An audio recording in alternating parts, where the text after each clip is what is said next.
दोस्तों, हमारे सनातन धर्म ग्रंथ में इस बात का साफ उल्लेख है कि बुरे कर्मों का फल हमेशा बुरा ही मिलता है, चाहे वो इंसान हो या फिर भगवान। और ये तो आप सभी जानते ही हैं कि मर्यादा पुरुषोत्तम श्री राम ने अपनी पत्नी सीता को एक धोबी की बातों में आकर अयोध्या छोड़कर जाने दिया था। लेकिन क्या आपको पता है कि एक समय माता सीता ने बहुत बड़ा पाप किया था, जिसकी सजा के रूप में उन्हें गर्भवती हालात में अपने पति से दूर रहना पड़ा था। माता सीता ने कौन सा पाप किया था और कौन था वह धोबी जिसकी वजह से माता सीता को वन में भटकना पड़ा था? इससे जुड़ी कथा आपको हमारी आज के इस वीडियो में जानने को मिलेगी। वीडियो काफी ज्यादा इंटरेस्टिंग होने वाली है, इसलिए अंत तक हमारे साथ जरूर बने रहे दोस्तों। जिस कथा के बारे में मैं आपको बताने जा रहा हूं, उसका उल्लेख आपको रामायण में मिल जाएगा। दरअसल रामायण कई भाषा में लिखी गई है। ऐसे में अलग अलग रामायण में कई तरह की प्राचीन कथाएं मिलती हैं, और ऐसी ही एक प्राचीन कथा माता सीता से जुड़ी हुई है, जिसके मुताबिक त्रेता युग में मिथिला नगरी में जनक नाम के राजवंश का राज हुआ करता था। जनक राजवंश के एक ही राजा थे, राजा जनक, जो एक बार यज्ञ के लिए जमीन जोत रहे थे। इस समय जमीन से उन्हें एक छोटी सी कन्या मिली। कन्या के सुंदर नयन नक्श को देखकर राजा बहुत खुश हुए, इसलिए उन्होंने उसे कन्या को अपनी पुत्री के रूप में स्वीकार कर लिया, और यही कन्या सीता के नाम से जानी गई। जब सीता थोड़ी बड़ी हुई तो एक दिन वो अपनी सहेलियां के साथ अपने महल के बगीचे में घूम रही थी। तभी अचानक उनकी नजर एक तोता के जोड़े पर पड़ी, जो देखने में बहुत ही ज्यादा खूबसूरत थे।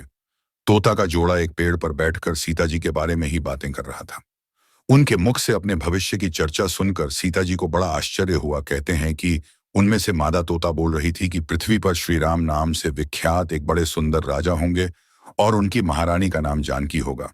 श्री राम देवी जानकी के साथ कई वर्षों तक राज करेंगे।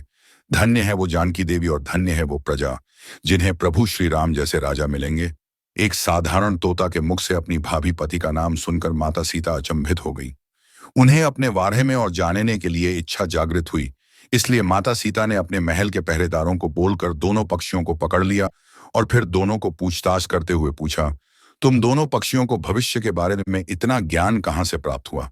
तब पक्षियों ने बताया कि इससे पहले हम ऋषि वाल्मीकि के आश्रम में रहा करते थे, जहां रोज राम और सीता के जीवन के बारे में बताया जाता है।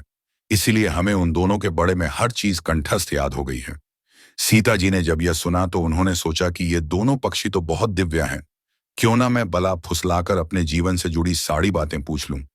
ये सोचकर माता सीता दोनों पक्षियों से कहती हैं कि तुम दोनों बहुत सुंदर हो। देखो, तुम दोनों को डरने की जरूर नहीं है, मैं तुम्हें कोई नुकसान नहीं पहुंचाऊंगी। तुम बस मुझे यह बताओ कि राम कौन है और उनका विवाह जानकी से कैसे होगा। तब दोनों पक्षी बताते हैं, महर्षि वाल्मीकि रामायण नाम का एक ग्रंथ लिख रहे हैं, जिसमें उन्होंने बताया है कि महर्षि ऋषि श्रृंग के द्वारा किया गए दिव्य दृष्टि यज्ञ से प्रश्न होकर भगवान विष्णु मानव शरीर धारण करके उनके ज्येष्ठ पुत्र के रूप में जन्म लेंगे हैं, जो कि प्रभु श्री राम होंगे।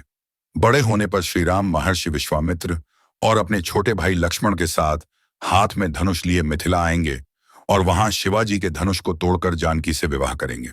इतना सुनने के बाद माता सीता उन दोनों पक्षियों को बताती हैं कि जिस जानकी की तुम लोग बात कर रहे हो वो मैं ही हूं। मैं सीता भी हूं और मैं जानकी भी हूं।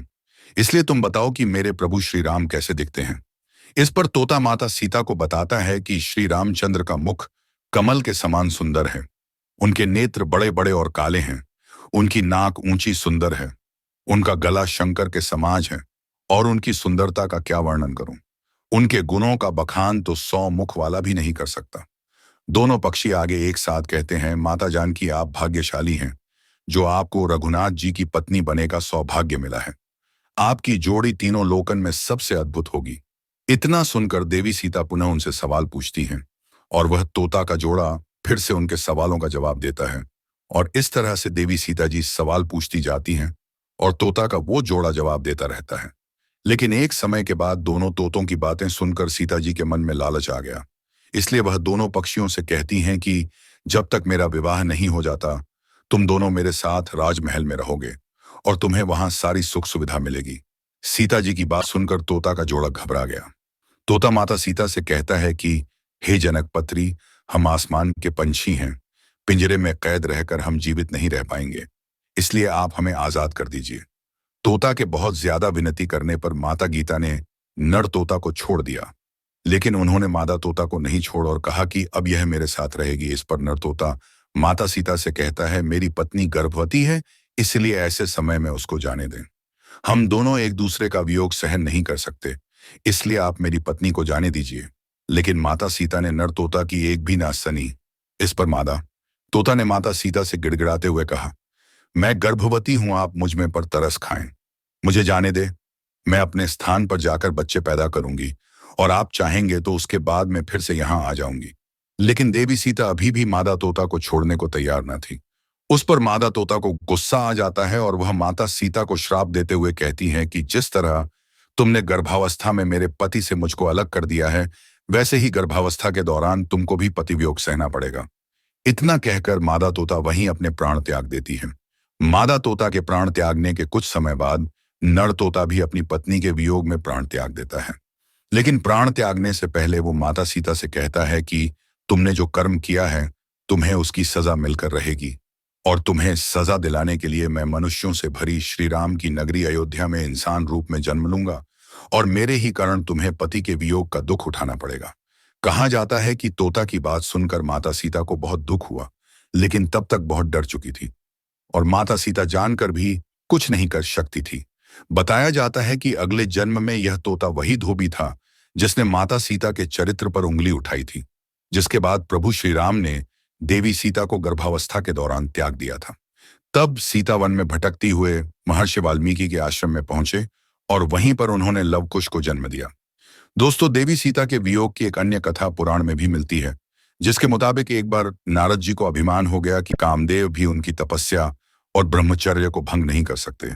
जब उन्होंने ये बात अभिमान में अपने आराध्या देव भगवान विष्णु को बताएं, तब विष्णु जी ने नारद जी के घमंड को तोड़ने के लिए योजना बनाई और जब नारद मुनि जाने लगे तो उन्हें रास्ते में एक महल दिखाई दिया, जिसके अंदर की राजकुमारी को देखकर नारद जी मोहित हो गए। ये सब कुछ भगवान विष्णु की माया थी, लेकिन नारद जी को इसकी खबर न थी। राजकुमारी के सौंदर्य से नारद जी का ब्रह्मचर्य भंग हो गया, इसलिए नारद जी अब राजकुमारी को अपनाने के लिए भगवान विष्णु के शरण में पहुंच गए और उनसे कहा कि है प्रभु, आप मुझे अपना श्रीहरि का रूप दे दीजिए ताकि मेरा विवाह संपन्न हो सके। तब भगवान विष्णु ने कहा है, नारद जी, कहीं ऐसा ना हो कि आप इस रूप को लेकर बाद में पछताने लगे। दरअसल नारद जी राजकुमारी का रूप देखकर भूल गए थे कि भगवान विष्णु का रूप एक वानर का भी है और नारद जी के घमंड को तोड़ने के लिए भगवान विष्णु ने अपना वानर रूप ही नारद जी को दे दिया। जब नारद जी राजकुमारी के स्वयंवर में पहुंचे तब पूरी सभा नारद जी के बंदर वाले मुख को देखकर हंसने लगी और राजकुमारी ने भी इनके मुख को देखकर उन्हें वरमाला नहीं पहनाए। कहा जाता है कि इस समय भगवान विष्णु उसी सभा में पधारे, जिन्हें देखकर राजकुमारी ने उनको माला पहना दी। नारद जी सब कुछ देखकर अचंभित थे। उन्हें समझ नहीं आ रहा था कि क्यों सब लोगों ने देखकर हंस रहे हैं।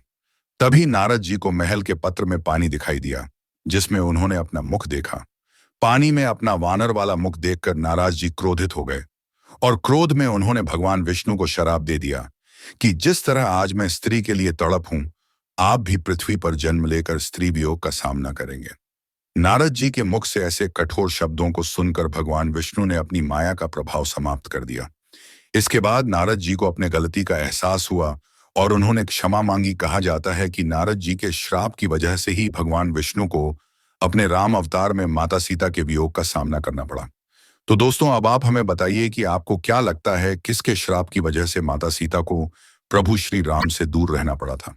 अपना जवाब हमें कमेंट में जरूर बताइएगा। इस वीडियो में फिलहाल इतना ही। वीडियो अच्छी लगी हो तो कमेंट में जय श्री राम लिखकर हमारी वीडियो को लाइक और चैनल को सब्सक्राइब कर दें। धन्यवाद।